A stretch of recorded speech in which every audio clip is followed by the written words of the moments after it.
Welcome बच्चों। आज का टॉपिक जो आपका है वो देखिए पोल साइंस का आपका है लोक लेखा समिति, प्राकलन समिति और लोक उपक्रम समिति।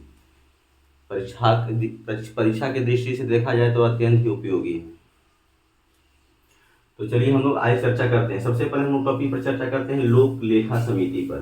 ठीक है, इससे संबंधित जो भी आपका है मुख्य बिंदु तथ्य जो आपका है वह लगभग जो आपका है कहीं ना कहीं जो आपका है आने वाला है या पीछे प्रीवियस क्वेश्चन के रूप में दे दिया गया है। ठीक है, चलिए सबसे पहले चर्चा करते हैं लोक लेखा समिति में। सबसे पहले समझेंगे कि यह किसके द्वारा निर्मित है।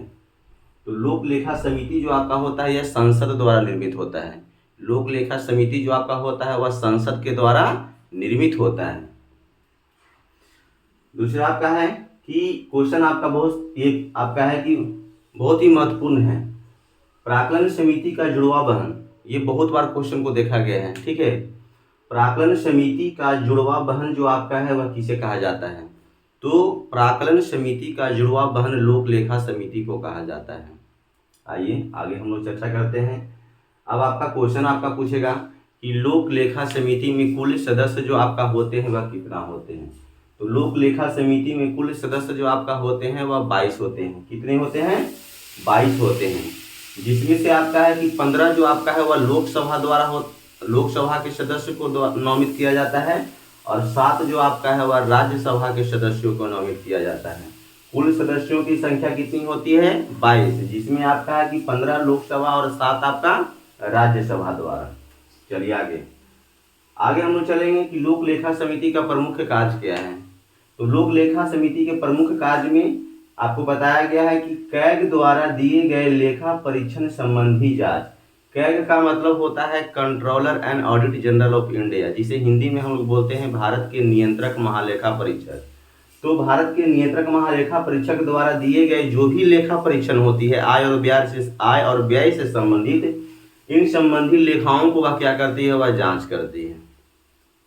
चलिए आगे हम लोग चर्चा करते हैं लोक लेखा समिति का गठन जो आपका है वह कब किया गया। यहाँ पर साफ लिखा गया है कि लोक लेखा समिति का गठन 1921 ईस्वी में किया गया था। और यहाँ पर आपको दिया गया कि कौन से अधिनियम के तहत। तो भारत शासन अधिनियम 1919 ईस्वी में आया था। 1919 ईस्वी के अधिनियम के तहत ही लोक लेखा समिति का गठन जो आपका है 1921 ईस्वी में किया गया था। आइए नेक्स्ट महत्वपूर्ण बिंदु पर हम लोग चर्चा कर लेते हैं। लोक लेखा समिति का कार्यकाल जो आपका होता है वह कितने वर्ष का होता है। तो लोक लेखा समिति का कार्यकाल जो आपका होता है वह कितने वर्ष का होता है? 1 वर्ष का होता है। चलिए आगे हम फिर चर्चा करते हैं। लोक लेखा समिति के अध्यक्ष की नियुक्ति जो आपका है वह किसके द्वारा किया जाता है। तो लोक लेखा समिति के अध्यक्ष की नियुक्ति जो आपका है लोकसभा के अध्यक्ष द्वारा और विपक्षी दल के द्वारा किया जाता है। किसके द्वारा? तो लोकसभा अध्यक्ष द्वारा और जो विपक्षी दल है उसके द्वारा जो आपका है इनके अध्यक्ष की नियुक्ति की जाती है। चलिए ये भी आपका बहुत ही महत्वपूर्ण था। आगे आपका वर्तमान में इसका अध्यक्ष कौन है? लोक लेखा समिति का वर्तमान अध्यक्ष कौन है, इस पर चर्चा कर लेते हैं। अधीर रंजन। लोक लेखा समिति का वर्तमान अध्यक्ष जो आपका है वह कौन है? अधीर रंजन। अधीर रंजन। चलिए ये आपका था लोक लेखा समिति से आपका है कि कुछ महत्वपूर्ण आपका है कि बिंदु। अब हम लोग चर्चा करते हैं यहाँ पर प्राक्कलन समिति को लेकर के। ये भी आपका है कि परीक्षा के दृष्टि से देखा जाए तो अत्यंत ही उपयोगी है। तो यहाँ पर देखिए प्राक्कलन समिति, सबसे पहले मुख्य बिंदु आपका है कि अस्थायी मितव्ययता समिति। ये क्वेश्चन जो आपका है वह वीवीआई, ठीक है, वीवीआई है। ये क्वेश्चन कई बार एग्जाम में देखा गया है। अस्थायी मितव्ययता समिति जो आपका है वह किसे कहा जाता है। तो अस्थायी मितव्ययता समिति जो आपका है वह प्राक्कलन समिति को कहा जाता है। चलिए नेक्स्ट महत्वपूर्ण बिंदु में कार्यकाल पर चर्चा करते हैं।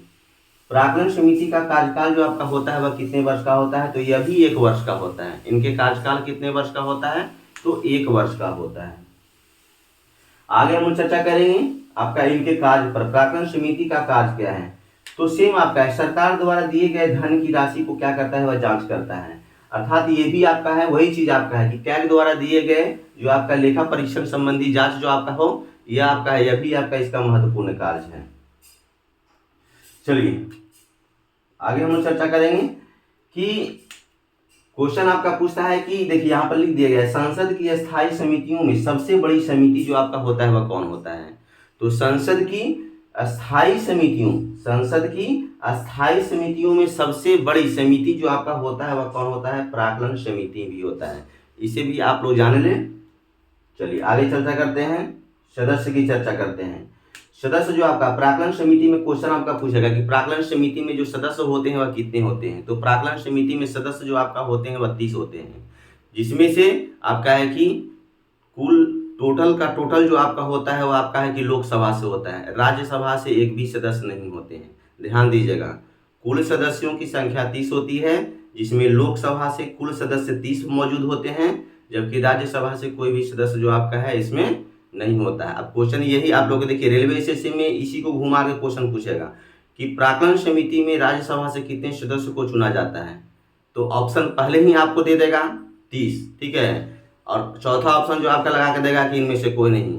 तो आप इसको आप निश्चित रूप से आप इसको दिमाग में रख लीजिए कि प्राक्कलन समिति में लोकसभा का सदस्य ही होता है, राज्यसभा का कोई भी सदस्य नहीं होता है। और कुल सदस्य जो आपका होता है वह कितने होते हैं? तो यह 30 होते हैं। चलिए समझ में आ गया होगा, आगे चर्चा करते हैं। प्राक्कलन समिति का गठन जो आपका है वह कब किया गया था, इस पर हम लोग भी चर्चा कर लेते हैं। तो प्राक्कलन समिति का गठन जो आपका है 1950 ईस्वी में किया गया था और जॉन मथाई के सिफारिश के आधार पर किया गया था। तो ये भी संबंधित क्वेश्चन आपका है कि किसके सिफारिश पर किया गया था? तो जॉन मथाई के सिफारिश पर किया गया था और इसका गठन जो आपका है 1950 ईस्वी में किया गया था। चलिए आगे चर्चा करते हैं। वर्तमान इनके अध्यक्ष पर हम लोग चर्चा करते हैं। इनका वर्तमान अध्यक्ष कौन है? तो प्राक्कलन समिति का वर्तमान अध्यक्ष जो आपका है वह गिरीश भालचंद्र। कौन है? गिरीश भालचंद्र।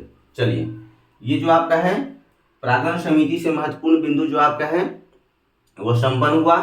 अब अगले भाग में हम लोग छोड़ते हैं, लोक उपक्रम समिति को देखते हैं। ठीक है, ये भी जो आपका है बहुत ही आपका है कि महत्वपूर्ण है परीक्षा की दृष्टि से देखा जाए तो। चलिए सबसे पहले चर्चा करते हैं कि लोक उपक्रम समिति जो आपका है वह किसके द्वारा निर्मित होता है? तो लोक उपक्रम समिति जो आपका है वह संसद द्वारा निर्मित होता है। किसके द्वारा निर्मित होता है? तो यह संसद द्वारा निर्मित होता है। चलिए आगे आपका है संबंधित प्रश्नों पर देखेंगे कि लोक उपक्रम समिति में कुल सदस्य जो आपका होते हैं वह कितने होते हैं? तो लोक उपक्रम समिति में कुल सदस्यों की संख्या 22 होते हैं, जिसमें 15 जो आपका होता है वह लोकसभा से होते हैं और 7 जो आपका होते हैं वह राज्यसभा से होते हैं। कुल सदस्यों की संख्या 22 होते हैं और आपका है 15 लोकसभा से और 7 आपका राज्यसभा से। देखिए इसमें भी लोक लेखा समिति में भी कुल सदस्य जो आपका था वह 22 ही था, जिसमें 15 आपका लोकसभा से था और 7 आपका क्या राज्यसभा से। उसी प्रकार से लोक उपक्रम समिति में भी सदस्यों की संख्या 22 होती है, जिसमें 15 जो आपका होता है वह लोकसभा से होता है और 7 जो आपका होता है वह राज्यसभा से होता है। चलिए आगे आपका है कि इनसे संबंधित महत्वपूर्ण बिंदु पर आपका चर्चा करेंगे, अवधि पर चर्चा करेंगे। लोक उपक्रम समिति की अवधि जो आपका होता है वह कितने दिन का होता है?